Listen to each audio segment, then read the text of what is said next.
আসসালামু আলাইকুম। এ, আ, ইন্ডিপেন্ডেন্স টিভিতে একটা নিউজ দেখলাম। নিউজে দেখলাম যে মাননীয় প্রধানমন্ত্রী শেখ হাসিনা কিছু গুরুত্বপূর্ণ সিদ্ধান্ত নিয়েছেন। তার মধ্যে একটি সিদ্ধান্ত হচ্ছে উনি আ, জাতীয় পেনশন স্কিম বাতিল করেছেন। এত ভালো একটা জিনিস হঠাৎ করে উনি বাতিল করলেন কেন আমি বুঝলাম না। আন্দোলনের তোপে না, উনি যে যত ডিসিশন নিয়েছেন এখন পর্যন্ত সব ভুল সেটা প্রমাণ করার জন্য উনি বাতিল করেছেন আমি জানি না। উনি এটা বাতিল করেছেন। উনি গণভবনে ওনার সকলের জন্য আন্দোলনকারী সহ সকলের জন্য দুয়ার খুলে দিয়েছেন তার সাথে আলোচনা করার জন্য। মাননীয় প্রধানমন্ত্রী সকল গ্রেপ্তারকৃত শিক্ষার্থীদেরকে ছেড়ে দেওয়ার কথা বলেছেন। আমরা বাংলাদেশের মানুষ সম্ভবত বোকাচোদা। শেখ হাসিনা আমাদেরকে বোকাচোদাই ভাবেন। যদি বাংলাদেশের মানুষ বোকাচোদা না হই, শেখ হাসিনা এখন এই মুহূর্তে এই কথাগুলো কেন বলেন? গত ১৬ তারিখ থেকে উনি যে হত্যাযজ্ঞ শুরু করেছেন, হত্যাযজ্ঞ শুরু করার পর উনি বাংলাদেশের মানুষকে বিভিন্নভাবে বিভিন্ন কথা বলেছেন। তার নিজস্ব মিডিয়া যারা আছে তারা তাদের মতো করে বারবার বলে গেছে ছাত্রদের আন্দোলন তো করার কোনো কারণই নেই, ছাত্রদের সব দাবি মেনে নিয়েছে। একটার পর একটা বুলেট, একটার পর একটা গুলি চালিয়ে মানুষকে হত্যা করেছে। হত্যা করার পর মাননীয় প্রধানমন্ত্রী এখন সব কিছু মেনে নিচ্ছেন, কারণ উনি শক্তিতে পারেননি। এতদিন উনি শক্তি দেখিয়ে দাবিয়ে রেখেছিলেন, এখন শক্তিতে পারেননি। যেই আবু সাইদের মৃত্যুকে নিয়ে আওয়ামী লীগ সরকার, আওয়ামী লীগের প্রশাসন, পুলিশ সবাই নাটকবাজি করছিল।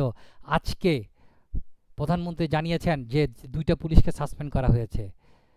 মানুষকে এত বোকাচোদা ভাবলে কি হয়? আমরা তো বোকাচোদাই।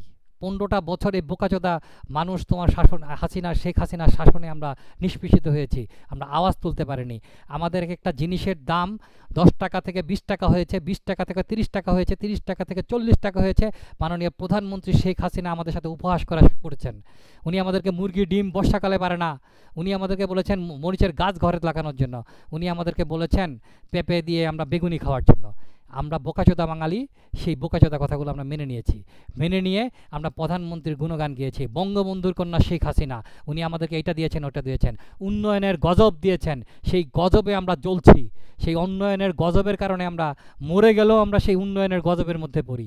আমাদের বাংলাদেশের লোকজন এর মানে আমাদেরকে এমনভাবে তৈরি করা হয়েছে, আমাদেরকে ডিজিটাল বানিয়ে দিয়েছে। আমরা এতই ডিজিটাল হয়ে গেছি যে তারা মনে করেছিল যে আমরা ওখানে সারাদিন বঙ্গবন্ধুর গুণগান শুনবো, আর এই আজকে ৫৩ বছর পরে আমরা বঙ্গবন্ধুর স্বপ্ন নিয়ে বসে থাকবো। আমার স্বপ্ন নেই, আমি আমার স্বপ্ন পূরণ করব না, আমি সারা জীবন শুধু বঙ্গবন্ধুর স্বপ্নই পূরণ করব। এই বাংলাদেশ স্বাধীন করার এখনই সময়। শেখ হাসিনা যত কথাই বলুক, যেটাই বলুক না কেন, আন্দোলন থামানো যাবে না। শেখ হাসিনার পতনই হবে আন্দোলনের শেষ। শেখ হাসিনার পতন হওয়ার পরে আমাদের দেশ স্বাধীন করব।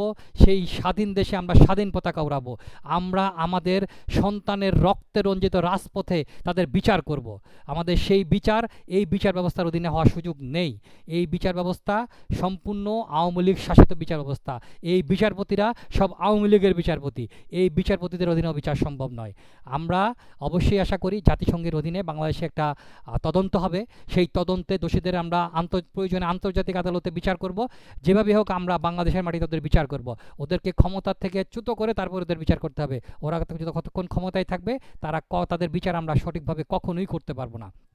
সর্বশেষ যে কথাটা বলি, শেখ হাসিনা সব কিছুই বুঝলেন, কিন্তু ওনার স্বৈরাচারী মনোভাব, ওনার না মানার মনোভাব, ওনার অহংকারী মনোভাব, তার চেয়ে বড় কথা বিদেশি প্রভুদের ব্যাকআপটাকে, মদতটাকে উনি মনে করেছিলেন যে বিদেশি প্রভুরা তাদেরকে গত ১৫ বছর যেমন জনগণের ভোট ছাড়া ক্ষমতায় রেখেছিল, ঠিক তেমনইভাবে ক্ষমতায় রাখবে না। এটা আর সম্ভব না। অনুষ্ঠান আমার এই কথাগুলোর শেষে আমি একটা কথা বলে শেষ করতে চাই। আমি শুনতাম যে রাউজানে সালাউদ্দিন কাদের চৌধুরীর পরিবার অনেক প্রভাবশালী পরিবার, তারা এখনও প্রভাবশালী। সেই সালাউদ্দিন কাদের চৌধুরী হিন্দুদেরকে ডেকে বলতেন তোমরা কাদেরকে ভোট দিবা। হিন্দুরা বলতো যে নেতা আপনাকে বা হুজুর আপনাকে, কারণ ওরা তো জমিদার ছিল, ওদের সামনে কথা বলতে গেলে ওদেরকে একটু সম্মান করে কথা বলতে হতো। তো সালাউদ্দিন কাদের চৌধুরী বলতো যে ঠিক আছে বাবা, তোমরা তো আমাকে ভোট দেওয়া বলছো, তোমাদের ভোট কেন্দ্রে যাওয়ার দরকার নাই, তোমার ভোট আমি বুঝে পাইছি। শেখ হাসিনা 2008 সালে যখন আমাদের ম্যান্ডেট পেয়েছিল, আমরা যখন বিএনপির অপশাসন থেকে, বিএনপি যে অপশাসন থেকে বাংলাদেশকে মুক্ত করে যখন শেখ হাসিনাকে ম্যান্ডেট দিয়েছিলাম, শেখ হাসিনা মনে করেছিল যে এবার তো ভোট পেয়ে গেছি, আমাদের বাংলাদেশের মানুষের আর ভোট দরকার নেই। আওয়ামী লীগ স্বাধীনতা যুদ্ধের সময় বাংলাদেশের নেতৃত্ব দিয়েছিল, তারা মনে করেছিল এখন সারা জীবনের জন্য তারা বাংলাদেশের জমিদারি বা তাদের বাংলাদেশের মানুষের শাসন করার ক্ষমতা পেয়ে গেছে। শেখ মুজিবুর রহমান এটা চেয়েছিলেন বলে 3.5 বছরের মাথায় ওনাকে একটা নৃশংস হত্যাকাণ্ডের মাধ্যমে এই আগস্ট মাসে চলে যেতে হয়েছিল। শেখ হাসিনা এই আগস্ট মাস, আমরা আশা করি শেখ হাসিনার আওয়ামী লীগ সরকারের পতন এই আগস্ট মাসে ইনশাল্লাহ হবেই। আমাদের বাংলাদেশে এই স্বৈরাচারের পতন না হওয়া পর্যন্ত ইনশাল্লাহ আন্দোলন থামবে না। বাংলাদেশ জিতবেই, বাংলাদেশের মানুষ জিতবেই। ধন্যবাদ।